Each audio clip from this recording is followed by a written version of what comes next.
माननीय सदस्यहरू, राष्ट्रिय सभाको आजको बैठकको कार्यवाही प्रारम्भ हुन्छ। माननीय कोमल ओली, संक्षेपमा आफ्नो भनाइ राख्नु। सम्माननीय अध्यक्ष महोदय, म मेडिकल साइन्सको कुरा गर्न चाहन्छु।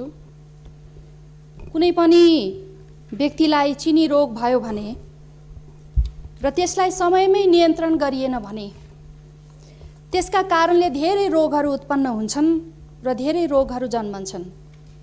जसरी एउटा छालाबाट ज्याकेट बन्छ, ब्याग बन्छ, बेल्ट बन्छ, जुत्ता बन्छ, त्यसरी नै प्रतिनिधि सभाको कमजोरीका कारणले अन्य धेरै रियाक्सनहरू उत्पन्न हुन सक्छन्। त्यो रियाक्सनलाई रोक्नका लागि, त्यो रियाक्सनबाट उत्पन्न हुने खतरालाई रोक्नका लागि सभामुख इमानदार हुनुपर्छ र सभामुखज्यूले त्यो कुर्सीको महत्त्व राख्न सक्नुपर्छ। त्यो कुर्सीको महत्त्व राख्न नसक्नुका कारण, नियम पालना नगर्नुका कारणले गर्दाखेरि राष्ट्रिय सभामा पनि त्यसको असर पर्यो र विभाजन हुन पुग्यो। सम्माननीय अध्यक्ष महोदय, मेडिकल साइन्समा कुनै मानिसलाई ज्वरो आयो भने बिरामीलाई तातो पानीले टाउको सेकाउँदा पनि निको हुन्छ। कतिलाई सिटामोल खानुपर्छ, कतिलाई एन्टिबायोटिक दिनुपर्छ, कतिलाई इन्जेक्सन लगाउनुपर्छ र कतिलाई अपरेसनै गर्नुपर्छ। अहिले प्रतिनिधि सभालाई सभामुखज्यूले बिरामी बनाउनु भएको छ। यही सभामुखज्यूको कारणले यो रोग बढ्दै गयो भने सिटामोलले पनि भ्याउँदैन, एन्टिबायोटिकले पनि भ्याउँदैन र इन्जेक्सनले पनि भ्याउँदैन र अपरेसनै गर्नुपर्छ। सम्मान्य अध्यक्ष महोदय, अपरेसन गर्ने भनेको सभामुखज्यूले राजीनामा दिने कुरा हो। अब यो कुरा जसले बिरामी बनाइरहेको छ, जसले भाइरस बढाइरहेको छ, उसले सोच्ने कुरा हो, अर्थात् सभामुख महोदयले सोच्नु पर्यो। सम्मान्य अध्यक्ष महोदय, यदि यो भाइरसलाई समयमै नियन्त्रण गरिएन भने अरू पार्टीहरूमा पनि जान्छ। अरू पार्टीमा जानु भनेको नेपालका राजनैतिक पार्टीहरू अस्थिर हुन्छन्। नेपालका राजनैतिक पार्टीहरू अस्थिर हुनु भनेको नेपालका सरकारहरू अस्थिर हुन्छन् र सरकारहरू अस्थिर हुनु भनेको नेपालको संसदीय प्रणालीको अन्त्य हुन्छ। सम्मान्य अध्यक्ष महोदय, यो भनेको मानिसको शरीरभित्र लङ्समा भएको 4th स्टेजको क्यान्सर हो। यो क्यान्सरलाई कुनै पनि औषधिले काम गर्दैन, तसर्थ यसलाई रोक्नुपर्ने हामी सांसदहरूको कर्तव्य हो। सम्मान्य अध्यक्ष महोदय, हुन त राष्ट्रिय सभा बौद्धिक कुराहरूलाई पूर्णता गर्ने सदन हो। प्रतिनिधि सभामा भएको अपुगलाई यसले पूर्ण गर्ने काम गर्छ। तथापि सभामुखका कारणले गर्दाखेरि हाम्रो राष्ट्रिय सभा पनि आज विभाजन हुन पुगेको छ। त्यसकारण हामी यो क्यान्सरलाई रोक्न चाहन्छौँ। यो रोक्नका निम्ति कठोर निर्णय गर्नुपर्ने अवस्था आयो। नचाहँदा नचाहँदै पनि वादे वादे जायते तत्त्वबोध भनेर जुन छलफल गर्ने ठाउँ हो, त्यसलाई बाध्यतापूर्वक रोक्नुपर्ने भएको छ। यो रोक्नुको मतलब 4th स्टेजको क्यान्सरलाई अगाडि बढ्न नदिनु हो, क्यान्सर हुन नदिनु हो। सम्मान्य अध्यक्ष महोदय, भलै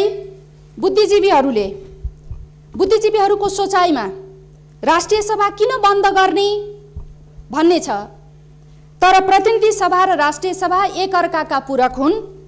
त्यसैले राष्ट्रिय सभाको कारबाही पनि अगाडि बढ्न सक्दैन। सम्मान्य अध्यक्ष महोदय, धन्यवाद। माननीय सदस्यहरू, यहाँहरूले आफ्नो कुरा बारम्बार राख्नु भएको छ। म नेपाल सरकार सम्माननीय प्रधानमन्त्रीज्यूलाई यो समस्या समाधानको लागि वार्ता र सहमतिबाट अगाडि बढ्नको लागि, अग्रसर हुनको लागि आग्रह गर्दछु। यहाँहरू बसेर हाउसलाई नियमित चलाउनको लागि सहयोग गरिदिन पनि म अनुरोध गर्दछु। यहाँहरू कुरा राख्नु भएको छ, राष्ट्रले सबैले सुनेको पनि छ र छलफल र संवादबाट नै समाधान निस्कने हो। त्यसो भएको हुँदाखेरि हामी छलफलको माध्यमतिर जाउँ, हाउसलाई नियमित चलाएर त्यसो गर्दा त्यसो बनिएर राम्रो पनि हुन्छ।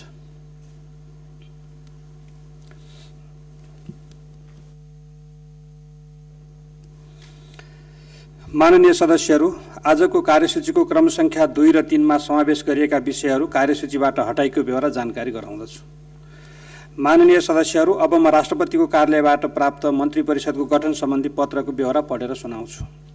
मिति 2078-66 विषय मन्त्री परिषदको गठन सम्बन्धमा सम्माननीय राष्ट्रपति श्रीमती विद्यादेवी भण्डारीज्यूले सम्माननीय प्रधानमन्त्री श्री शेरबहादुरज्यूको नेतृत्वमा मिति 2078-3-29 गते गठित मौजूदा मन्त्री परिषदमा नेपालको संविधानको धारा 76 को उपधारा 9 बमोजिम सम्माननीय प्रधानमन्त्रीज्यूको सिफारिसमा डाक्टर नारायण खड्कालाई मन्त्री पदमा नियुक्त गरी हाल सम्माननीय प्रधानमन्त्रीज्यूले सम्हाली आउनुभएको परराष्ट्र मन्त्रालयको कार्यभार सम्हाल्ने गरी तोक्नु भएको बेहोरा अनुरोध गर्दछु। तोय नारायण गेवाली, सचिव।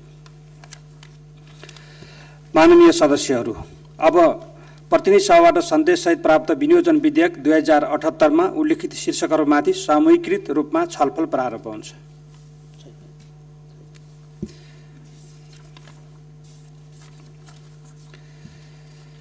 माननीय सदस्यहरू, प्रतिनिधि सभाबाट सन्देशसहित प्राप्त विनियोजन विधेयक 2078 मा उल्लेखित विनियोजन शीर्षकहरूमाथिको छलफलमा भाग लिन कुनै पनि दलबाट माननीय सदस्यको नाम प्राप्त हुन नआएकोले उक्त छलफल यहीँ समाप्त हुन्छ। माननीय सदस्यहरू, अब म विधेयकको दफा 2 देखि 11 सम्म र सोसँग सम्बन्धित अनुसूची 1 र 2 प्रतिनिधि सभाबाट सन्देशसहित प्राप्त विनियोजन विधेयक 2078 को अङ्ग बनोस् भनी निर्णयार्थ प्रस्तुत गर्दछु। यो प्रस्तावको पक्षमा हुने माननीय सदस्यहरूले हुन्छ भन्नुहोला र यसको विपक्षमा हुने माननीय सदस्यहरूले हुन्न भन्नुहोला।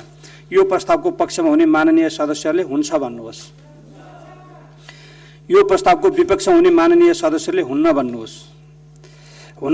हुन्छ भन्ने पक्षका माननीय सदस्यहरूको बहुमत भएकोले विधेयकको दफा 2 देखि 11 सम्म र सोसँग सम्बन्धित अनुसूची 1 र 2 बहुमतले प्रतिनिधि सभाबाट सन्देशसहित प्राप्त विनियोजन विधेयक 2078 को अङ्ग बनेको घोषणा गर्दछु। माननीय सदस्यहरू, अब म विधेयकको प्रस्तावना र नाम पढेर सुनाउँछु। प्रस्तावना: आर्थिक वर्ष 2078-79 को सेवा र कार्यको लागि सङ्घीय सञ्चित कोषमाथि व्यवहार हुने रकम विनियोजन गर्ने र सो रकम खर्च गर्ने अधिकार दिन वाञ्छनीय भएकोले सङ्घीय संसदले यो ऐन बनाएको छ।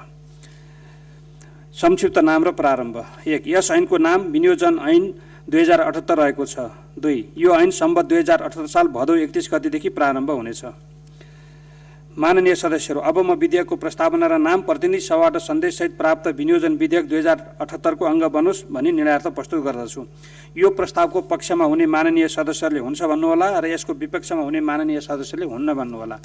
यो प्रस्तावको पक्षमा हुने माननीय सदस्यहरूले हुन्छ भन्नुहोस्। यो प्रस्तावको विपक्षमा हुने माननीय सदस्यहरूले हुन्न भन्नुहोस्। हुन्छ भन्ने पक्षका माननीय सदस्यहरूको बहुमत भएकोले विधेयकको प्रस्ताव र नाम बहुमतले प्रतिनिधि सभाबाट सन्देशसहित प्राप्त विनियोजन विधेयक 2078 को अङ्ग बनेको घोषणा गर्दछु। माननीय सदस्यहरू, अब म माननीय अर्थमन्त्री जनार्दन शर्मालाई प्रतिनिधि सभाबाट सन्देशसहित प्राप्त विनियोजन विधेयक 2078 लाई पारित गरियोस् भन्ने प्रस्ताव प्रस्तुत गर्न समय उपलब्ध गराउँछु।